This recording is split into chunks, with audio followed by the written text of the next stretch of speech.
சென்னை மத்திய கைலாஷ் பகுதியில் நடிகர் சிவகார்த்திகேயன் சென்ற கார் மற்றொரு காரின் மீது மோதி விபத்து ஏற்பட்டிருப்பதாக தற்பொழுது அண்மை செய்தியை நாம் பார்த்துக் கொண்டிருக்கிறோம்.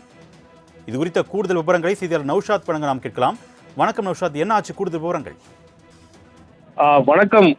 சென்னை மத்திய கைலாஷ் பகுதியில் சென்ற காரை பின்னோக்கி வந்த சிவகார்த்திகேயன் கார் இடித்திருப்பதால் அந்த காரின் உரிமையாளர் வாக்குவாதம் ஈடுபட்டதால் அந்த பகுதியில் பெரும் பரபரப்பு ஏற்பட்டது. குறிப்பாக சனிக்கிழமை என்பதால் இன்று வாகன நெரிசல் என்பது அதிகமாக காணப்படுகிறது. அந்த அடிப்படையில் சிவகார்த்திகேயன் நடிகர் சிவகார்த்திகேயன் அந்த பகுதியில் காரில் வரும்பொழுது காருக்கு முன்பாக சென்ற மற்றொரு கார் மீது பின்புறம் மோதி இருப்பதாகவும், அதனால் சற்று காரின் பின்புறம் குறிப்பாக பிரச்சனை காருக்கு வந்து பின்புறம் குறிப்பாக காயம் ஏற்பட்டுள்ளதாகவும் அந்த அடிப்படையில் பார்க்கும்பொழுது சிவகார்த்திகேயனிடம் அந்த காரின் உரிமையாளர் தொடர்ந்து அவர் மீது வாக்குவாதம் ஈடுபட்டதாக தெரிகிறது.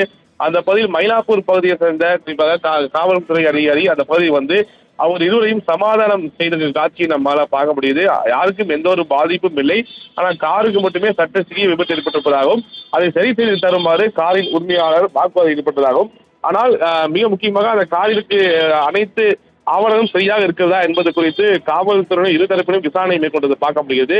அந்த அடிப்படையில் பார்க்கும்போது தொடர்ந்து காவல்துறையினர் பொறுத்தவரைக்கும் சிவகார்த்திகேயனிடம் வாக்குவாதத்தில் ஈடுபடும் அந்த நபரை கூட்டு சமாதானப்படுத்தும் சூழல் ஏற்பட்டதாகும். ஏனால் பொது இடம் என்பதால் குறிப்பாக மக்கள் அதிகமாக கூடிவிட்டால் அது மேலும் சக்தியாகிடும் என்ற அடிப்படையில் சமாதானப்படுத்தி காவல்துறை அனுப்பி வைத்திருக்கிறது. இது மிக முக்கிய செய்தியாக பார்க்கப்படுகிறது. அர்னேஷ்,